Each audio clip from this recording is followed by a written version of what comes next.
Hey guys, I am back with an actual video in regards to what I was talking about earlier today, um, and that is vaginal care. Long story short, I was at someone at me on a post, and the post was in regards to the woman using coconut oil and tea tree oil in the vagina to basically kind of clean it during, like, just for regular maintenance. And I was reading through the comments because there was quite a bit of people that commented on the post, and I saw that there were a lot of women that were in fact, taking their vaginal health seriously, and so I was excited about that. And then I also saw that there were a bunch of women that had questions in regards to like elaborating on some of those practices, natural practices, and things like that. And I was led to make a video. So here I am making this video. I did a live, but they cut out, the lives wouldn't save. So I decided to come on here and do this video and just be a little bit more prepared so I could, give y'all some very valuable information. So I'm looking down, just looking at my notes. But so essentially we're talking about vaginal care, period. And today I'm going to discuss cleaning, ways to clean the vagina, teas that you can use for your vaginal health, and I'll discuss some other things along the way as well. First, let me start off by letting you guys know that I do sell herbal teas. I do sell herbal pads. I make products as well, and I will be coming out with the Yoni wash like next week. So if you guys want to purchase, you can go to my website, and there are options on the website. I make herbal teas for various different issues, so not only just womb stuff, general health, and that type of thing as well. I also offer Yoni steams that you can purchase for me to do Yoni steams at home, and a whole bunch of other things that I do. So check my website out, check out my page. Look around. There's a lot of information that is on my page that I'm giving you guys for free. There is a lot of information that, or a lot of people that I am making reference to that are also providing information. So definitely utilize your resources and support Black businesses. We are here to help you guys. So let's help one another. So I'm gonna go ahead and go into cleaning the vagina. A lot of people were asking, I did on the live earlier, they were asking questions about like ways to clean the vagina, what to use, and that type of thing. So essentially, of course, you want to make sure that you're using a wash that is formulated for the vagina. And I know that they sell things at, Walmart and stuff like that, but I highly do not recommend using anything like, what's it called, Summer's Eve or something like that. Any of those feminine washes that they offer at the stores, because they have like different fragrances and different types of soaps and chemicals and things like that in there that are definitely not good for your vagina. Most women say that the only thing that they can use on or around the vagina is Dove soap. I know that I will get some backlash for this, but I personally still use Dove soap. Judge me. But I also make Yoni wash, and I use the Yoni wash in regards to my vagina. So therefore, I'm partial to it.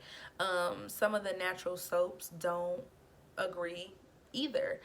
Some of those natural soaps also throw off the pH balance, so you have to be very careful when you are using soaps around the vagina. If you have to, you don't have to use a soap. You can definitely use warm water and white rag and things like that to clean that area. But if you need a wash, and you can do a wash, you can do something as simple as apple cider vinegar with tea tree oil and a little bit of coconut oil, just to kind of, you know, clean, especially after your cycle. You can use witch hazel, but you want to make sure that it's 100% witch hazel with no alcohol in it. And those are two options that you can use. Again, water. You shouldn't even have to really use any soap in that area, to be honest. But you know, some people get a little sweaty and things like that. So, you know, do what you got to do. But make sure that you're doing it in a way in which that you're not harming yourself or throwing off your pH even more. Another good thing to do in the vaginal area as far as cleaning is concerned is exfoliating. My ladies who are still using razors to shave, even my ladies who are getting waxed or sugared, sometimes you do experience ingrown hairs. And when you're experiencing ingrown hairs, that typically means that you're not exfoliating. I do have some items here to show you guys for exfoliating the vaginal area. Now, a lot of people will try to use like a scrub and things like that. And again, with scrubs, you just have to be careful. You want to make sure that the ingredients are natural, and that the beads are not too rough, so that it's like tearing the skin versus, you know, exfoliating the skin. So I have one of these. You can use something like this. Oh, there we go. Can y'all see that? Yeah, let me see. Let me turn off this light. I think you can see it now. Something like this. It's like a little, yeah, there we go. You guys can use one of these for an exfoliation. You can use some of these exfoliating gloves. You can use like a loofah or sponge. And all you want to do essentially is, here's the vaginal mound. On the mound, you just want to do circle manipulations to make sure that you're doing exfoliation.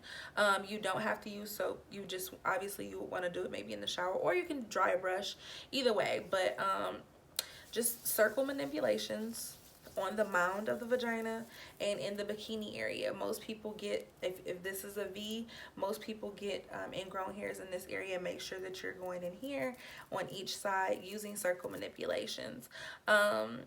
On the inner thigh area, you want to make sure that you're exfoliating the inner thighs as well, because the inner thighs rub sometimes, they sweat and things like that, and sometimes there's chafing.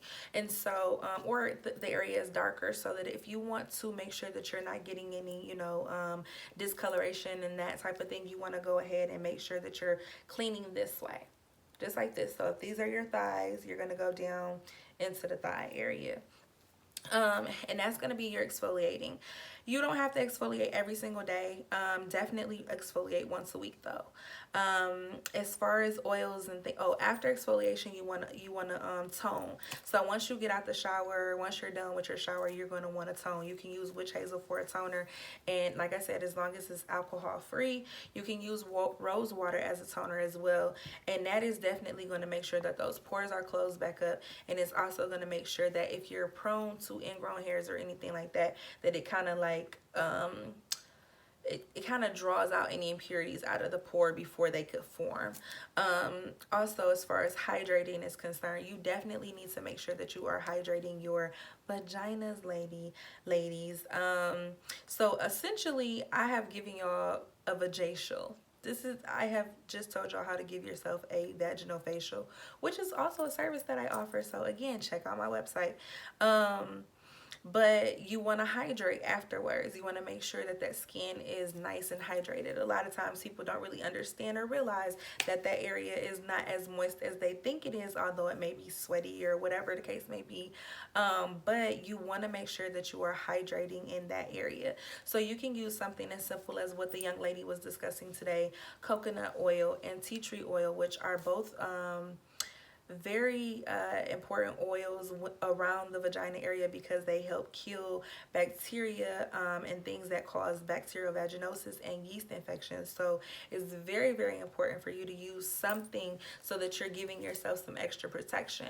When you are using moisturizer in that area, you want to get the whole mound, you want to get the labia, you want to get the inner thighs, and you want to go ahead and make sure that you're cuffing under your butt cheeks and make sure that you're getting that area as well, just like this.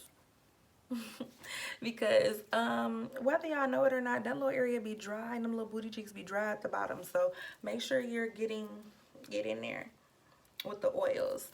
So again, you can use coconut oil, you can use aloe in that area. They're both very, very moisturizing. So if you're suffering from vaginal dryness, that is something that you can do to eliminate that issue. Another way to clean your vagina is a Yoni steam. Yoni steams have been around for centuries.